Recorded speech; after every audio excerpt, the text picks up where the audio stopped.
Salut coucou, j'espère que vous allez bien. Vous avez une bonne semaine derrière vous et plein de projets pour la semaine qui arrive, là qui démarre.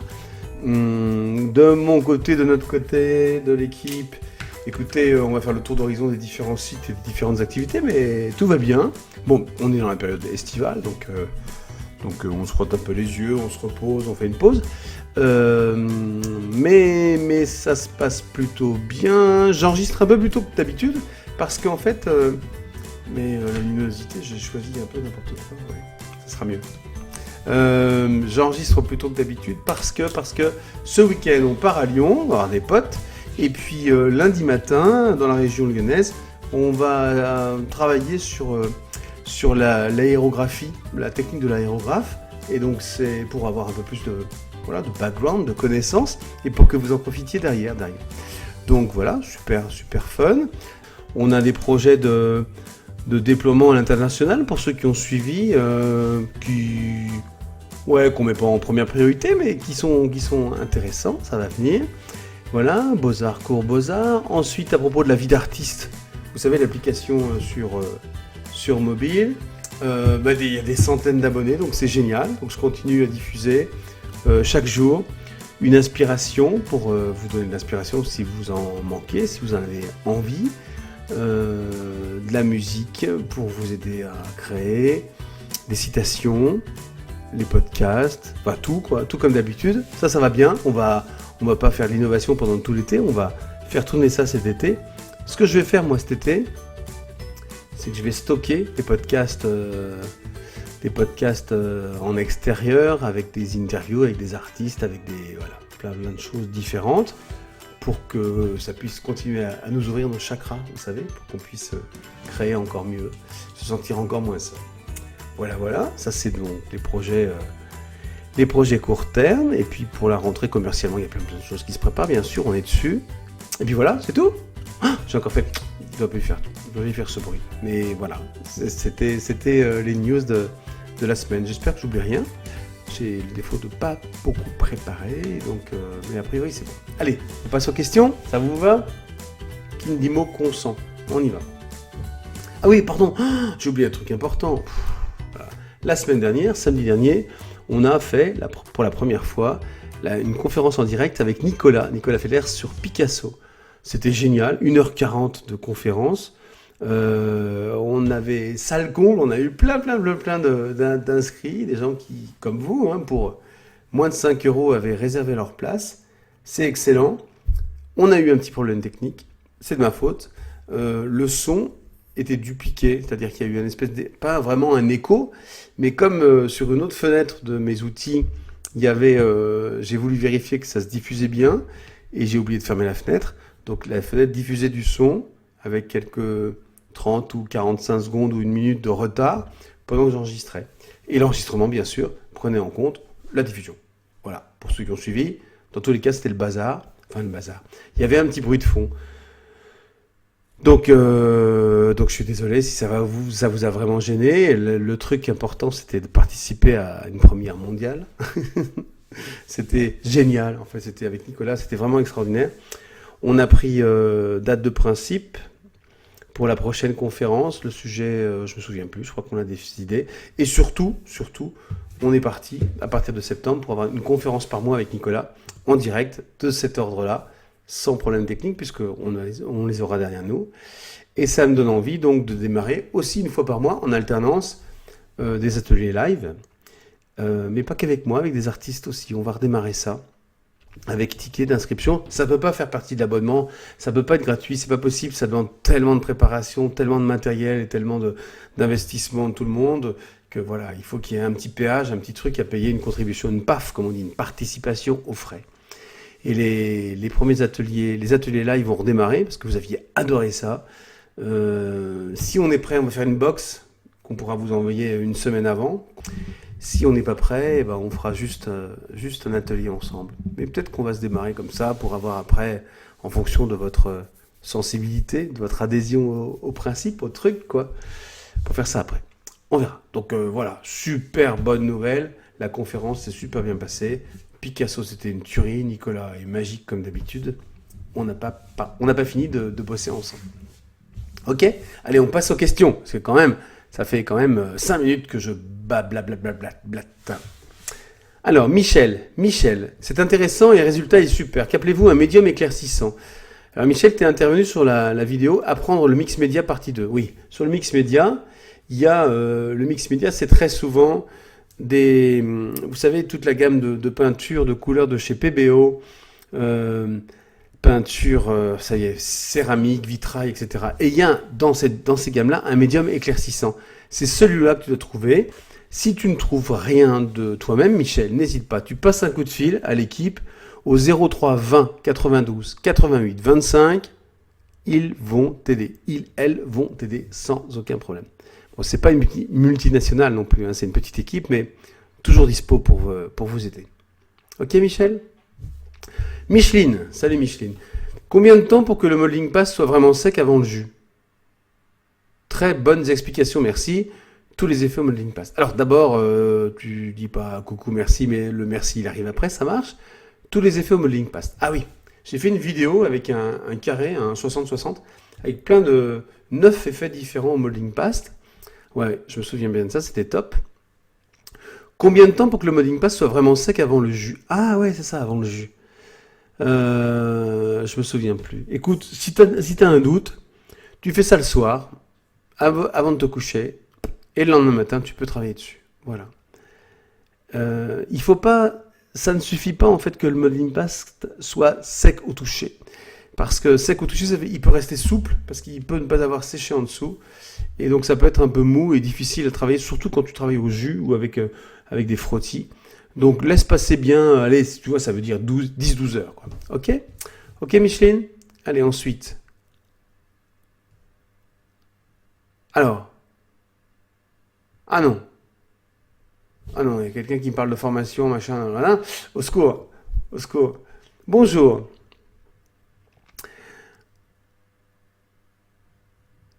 Bonjour, j'espère que vous allez bien. Je me permets de vous envoyer un message car avec mon ami, nous sommes bons clients dans votre boutique. Ok, David Houssin avec le petit Arthur. Ouais, je vois très bien. Je crois. Ouais. Je viens souvent acheter des crayons de couleur et des feutres. J'ai acheté dernièrement un flacon d'essence sans odeur. Et votre femme, la chef quoi. Et votre femme se demandait pourquoi je m'en servais. Alors je voulais vous envoyer une photo du coloriage que j'ai fait au polychromos. Ok. Ah ouais, c'est vachement bien. Alors je sais pas comment faire. Ah, il faut que je vous diffuse ça. C'est les trois petits de Donald, vous savez, Riri, Fifi, Loulou, là. Les trois petits neveux, ouais, un truc comme ça, ils sont peints et coloriés, c'est vachement sympa. Ah, je suis désolé, écoute, Laurie, j'ai lu ton message. La photo, je vais essayer de la publier, hein, pour que vous participiez tous à ça. C'était sympa comme tout. Ok? Ensuite, alors, j'ai pas son nom, elle s'appelle l'élevage d'animaux girondins. Je pense que c'est le nom de sa boîte. Salut. J'ai beaucoup apprécié cette conférence sur Picasso, découverte étonnante et très enrichissante. Je suis prête à suivre la prochaine en espérant qu'il y en ait une réservée à Monet. Ah, Monet. Monet car je suis fan. Bah écoute Nicolas, si tu m'entends, Monet, si on peut bosser là-dessus, ça peut être sympa. Un petit bémol, un écho du son. Bah ouais, c'est ce que j'ai raconté, je suis désolé, j'ai un peu honte. Merci à toute l'équipe. Ah, écoute, c'était vraiment un plaisir. C'était super stressant. Du track, tu vois, c'est un peu du track, tu passes en direct, mais c'était vraiment magique. Frédéric. Bonjour Fred, salut. Est-il possible d'avoir l'adresse du magasin quand je dois venir en septembre sur l'île? Je regarde toutes les vidéos, tu es très sympa. Moi, cool, écoute. Alors, plusieurs choses. Le magasin, c'est simple, enfin j'espère. Sur Google, tu tapes magasin Beaux-Arts, Lille. Alors, il va y en avoir 2, 3, d'accord, mais tu penses à Rare, R-A-R-T, à Capinghem. Donc, tu as l'impression que c'est pas du tout à Lille, mais c'est dans la banlieue de Lille. C'est un magasin extraordinaire, dans une ferme, dans une ancienne grange, avec un parking vraiment où tu n'as aucun problème pour te garer, gratuitement. Et c'est à, 1 km de la rocade de Lille. Donc, tu sors la sortie Capinghem, et puis tu fais même pas 1 kilomètre, 750 mètres, et bim, tu tombes sur nous. C'est tout, c'est le beurre et l'argent du beurre, il y a tout ce qu'il faut. Il y a les prix qu'on fait sur Internet qui sont très challengés. Au magasin, c'est les mêmes tarifs. Il y a un accueil extraordinaire, il y a en plus physiquement une ambiance magique et une équipe trop bien. Merci Fred. J'ai encore fait ça.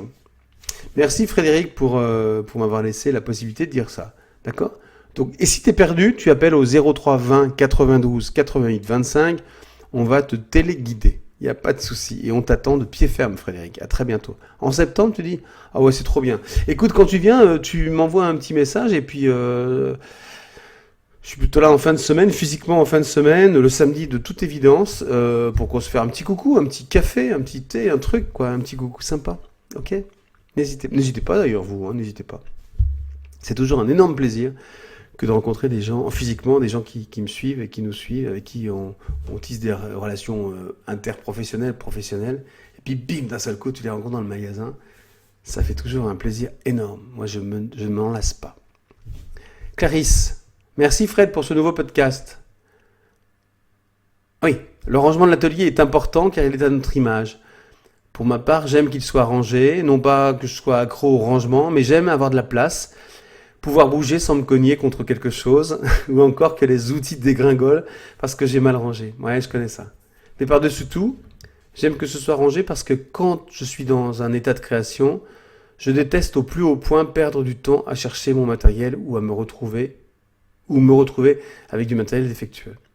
La peinture, les pinceaux ou autres outils ne sont que la conséquence, la trace d'un geste opéré par la main qui n'est autre que le prolongement de notre esprit. Alors, je dois être dans l'immédiateté. Qu'en penses-tu? Ouais, je suis complètement aligné. C'est qui? C'est qui? Bah Clarisse, bah ouais Clarisse, je suis d'accord. Bon, t'écris bien en plus, hein. Waouh. Bonne semaine et merci encore pour tous tes partages. Merci Clarisse, ça me donne envie de vous parler de nouveau des podcasts. C'est surprenant un podcast, hein. C'est un truc où il n'y a pas d'image. Mais c'est fait exprès. Je pourrais te donner des images comme ça, là, voilà, un peu statiques, un peu toujours les mêmes, enfin, un peu différentes, mais le podcast, c'est quelque chose de plus, pas intrusif, de plus personnel. Les sujets sont plus personnels, et je trouve que c'est vachement bien d'imaginer qu'il n'y a que la voix qui passe. Alors j'essaie d'être plus calme, de ne pas faire dessus, j'espère. J'essaie d'être plus calme parce qu'on rentre dans une relation plus intimiste. J'ai envie de dévoiler des pans, comme dit Clarisse, des trucs plus perso, quoi. Mais des choses qui vous répondent, qui nous émeuvent, qui vous font réagir, et surtout, des réflexions et des discussions qui nous font dire qu'on n'est pas seul. C'est super important. Comment elle s'appelle cette chanson de... On danse les uns contre les autres, là, c'est dans Starmania, je crois, ouais. C'est un peu ça, on est plein de monde, on se croise, on se like, on se suit, mais en fait, il y a des moments où on a envie d'être un peu, pas seul, mais d'être vraiment proche en âme, en amitié ou en sentiment, en quelque chose, d'être vraiment proche d'une vibration. Bref, bon, on arrête ça, mais le podcast, j'y suis pas encore, mais c'est un peu ça. Et j'espère que les tests que je vais pouvoir faire prochainement avec des interviews, plutôt des échanges avec des artistes, avec des gens qui sont dans l'univers de l'art, seront à la hauteur de mes espérances. Voilà, merci beaucoup Clarisse. Allez, on se réveille. Océane. Oh mince, je vais le lire. Bah, écoutez, il n'y a pas de filtre. Allez, bonjour Fred. Je suis convaincu que l'on m'a jeté un mauvais sort pour la conférence sur Picasso, pardon. Parce que j'ai essayé plusieurs fois de m'inscrire, plusieurs dizaines de fois. Oh pardon, c'est l'émotion. De m'inscrire, mais impossible de régler.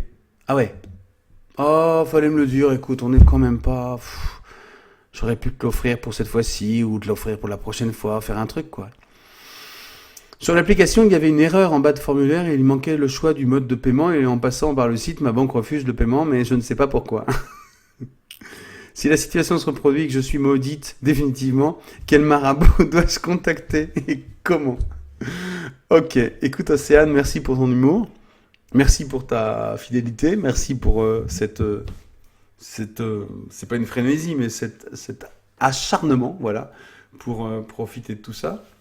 Renvoie un petit email, on va pouvoir te la filer cette conférence. Pour vous tous, vous savez, la participation aux frais, c'est quoi? C'est que le temps qu'on passe là-dessus, il faut bien que ce soit des business. C'est un gros mot le business, mais que ce soit des activités qui soient rentables. Si c'est pas rentable, c'est-à-dire que si on dégage pas ce qu'il faut pour vivre, eh ben, on peut pas le faire ad vitam aeternam. Donc voilà, c'est pas juste l'appât du gain, c'est juste le besoin d'avoir un équilibre entre les charges et les recettes pour que tout ça soit soit inscrit dans un écosystème dans lequel on vit. Ok. Je t'explique, Océane, mais c'est pas pour ça que je vais pas vous offrir une place. Voilà, on n'est pas là, c'est vraiment pas le sujet. T'aurais dû m'en parler avant. Ok. Qu'est-ce qu'il y a? Et merci pour tout. Comme d'hab, merci pour tout. Ok. Écoute, pas besoin de marabout. J'aime bien l'idée du marabout, ça donne envie. Je sais pas comment tirer cette ficelle pour parler de marabout, mais voilà. Je vais essayer de trouver après une question technique. Ah, voilà. Donc merci Océane, merci beaucoup. Maintenant, Odile. Salut Odile. Bonjour Fred. Salut Odile. Je peux en ce moment avec les mix médias sur fond acrylique. C'est assez sympa, voire j'adore. Ok. Toutefois, je nettoie mes pinceaux et des pipettes, bâtons pour mélanger, qui sont juste pour le mix média, avec une essence sans odeur. C'est adéquat? Adéquat. Adéquat pour les pipettes? Adéquat. J'aimerais savoir si je peux le bomber avec les vernis mix média, puis mettre après le séchage de la résine de glaçage. Merci pour tes réponses. Très belle journée à toi et au tien, ainsi qu'à l'équipe. Ok. Bon, écoute, merci Odile. 12 000 questions pour Odile. T'as raison, profites-en. Pour une fois que, voilà, tu peux t'exprimer. Alors, reprenons dès le départ. Blablabla. Tu peins avec de l'acrylique, tu fais un fond et tu fais du mix média dessus. Ok, parfait. Mix média, j'imagine que c'est vitrail, céramique, moon, prisme. Vous savez, les peintures réactives qui font des bulles et des effets toutes seules. C'est certainement ça, puisque tu parles ensuite de pipettes et de pinceaux. Tu nettoies avec de l'essence sans odeur. Oui, de l'essence sans odeur, du white spirit, enfin avec un solvant de ce type-là. C'est très très bien, pas de souci. C'est déjà bien que tu puisses les réutiliser. Parce que moi, les pipettes, en règle générale, quand je fais des tutos, tu vois, les pipettes, au bout d'un moment, pas au bout d'un moment, à la fin du tuto, comme je suis passé à autre chose et tout, c'est figé, c'est mort. Et ça me gêne, moi, d'être obligé de jeter une pipette à la fin d'une utilisation. Même si ça coûte pas beaucoup de sous, surtout sur beauxarts.fr, c'est quand même gênant de les jeter. Donc si tu me dis qu'on peut les nettoyer, c'est vachement bien, les réutiliser. Bon, voilà. Ça, c'était pour la première question. La deuxième, enfin, le premier échange. Ensuite, tu dis, j'aimerais savoir si je peux le bomber avec les vernis mix média. Oui, bien sûr. Tu peux bomber avec les vernis mix média. Si tu as un doute, et si tu es une sorcière, si tu mélanges plein de trucs, le plus simple, c'est d'utiliser un vernis mixte. Tu t'embêtes pas. Huile, acrylique, ça prend tout. Et donc, surtout, dans tous les cas, quelle que soit la marque, quel que soit le truc, il faut prendre des vernis à la bombe. Quand vous faites des expériences, non pas avec votre corps, mais avec ce que vous créez, c'est avec des vernis mixtes qu'il faut le faire. Pour ceux qui me suivent, celles et ceux qui me suivent, vous allez dire, mais Fred, tu radotes. Mais non, parce qu'on me pose tout le temps la même question. Ok ? Puis mettre après le séchage de la résine de glaçage. Je ne sais pas ce que ça veut dire, le séchage de la résine. Ah oui, pardon. C'est la phrase. J'aimerais mettre du vernis, et puis après le séchage, de la résine de glaçage. Oui, mais je vois pas pourquoi tu veux mettre du vernis. Mets ta résine de glaçage tout de suite. Ça va faire effet de vernis, si tu veux. Laisse sécher. Une fois que c'est dur, sec, tu passes ta résine de glaçage directement. Tu vas pas te dépenser des sous pour un vernis qui va être emprisonné entre deux trucs. Ok ? Ça marche, Odile ? N'hésite pas si tu as des problèmes. Je vais me faire engueuler. Joseph, il est quelle heure? Ah, ça va. Joseph, je me dis, mais ça sert à quoi? Il a regardé une vidéo qui s'appelle GDO Résine Noire. PBO, dans sa marque de résine, a sorti une résine noire, magnifique. Et j'ai fait un tuto dessus. J'ai pas encore fait de pub. Je suis même pas sûr qu'on vend de la résine noire encore sur beauxarts.fr. C'est en cours. Mais bref, la vidéo a été publiée sur YouTube, le tuto. Et tu me fais marrer, Joseph, parce que tu dis, ça sert à quoi? Mais tout ça sert à quoi? Mais pourquoi on fait ça, quoi? Non, mais c'est vrai que la résine noire, une fois que tu as posé ta résine, voilà. Le truc, c'est que je te promets, Joseph, si j'ai fait ça, c'est que j'étais vraiment enthousiasmé. Parce que j'ai une des clientes, amie, cliente du magasin, qui m'a ramené, il y a quelques mois maintenant, des grands sacs de résine industrielle, tu sais, où tu as le bicomposant, tu as le composant à l'intérieur, tu craquelles un truc, tu mélanges tout, et après... Et elle était noire, cette résine. Et je l'ai posée dans un 80-80, puisque je travaille en ce moment sur des grands formats. Et cette résine noire s'est déposée, elle a séché, enfin, comme j'ai fait sur le tuto. Et après, je me suis mis à peindre dessus, à écrire et à peindre, et j'étais très très content du résultat. Donc j'avais envie de partager ça avec vous, Pas avec de la résine industrielle, bicomposant, qu'on trouve d'ailleurs je sais pas où, hein, chez les industriels, mais avec celle qu'a sorti PBO, qui est géniale, qui est super belle, qui s'appelle la résine noire. Mais c'est vrai que dans ce tuto, j'ai pas continué, j'allais pas faire une œuvre perso, parce que c'est pas le sujet. Le truc, c'est de vous donner envie d'avoir un support original. T'es fâché, Joseph? J'espère que non. J'espère que t'as compris ma démarche. Brigitta. Bonjour Fred. Petite question. Est-ce qu'on peut remplir le réservoir une fois qu'il est vide? La vidéo, c'était mallette rouge avec 20 feutres Posca. Ou... j'ai une colle. Je crois que les Posca sont rechargeables. Je ne l'ai jamais fait. Je ne l'ai jamais fait. C'est le cas chez Molotov. Molotov, moi j'ai des marqueurs de Molotov qui sont rechargeables. D'ailleurs, on va en parler quand toute l'offre sera prête en magasin et sur beaux-arts.fr, on en reparlera. Moi, à titre personnel, dans ma création, j'utilise les Molotov. Et ils sont effectivement rechargeables. Mais je sais pas pour Posca. Je crois pas. Je vais me faire tuer par Posca. Mais je pense qu'ils sont pas rechargeables. Et la dernière question de ce soir, c'est David. David qui dit bonjour, quelle est la référence de votre bleu utilisé dans la vidéo? Merci. Mince, ça j'aurais dû préparer. Parce que la question c'est les médiums, le franc bourgeois, le médium alkyd. Oh, je sais pas. Alors toi, David, merci. Hein. Tu regardes une vidéo qui parle du médium alkyd, et puis le médium alkyd, tu t'en fous. Ce qui t'intéresse, c'est le bleu qu'on a utilisé. Ben je sais pas.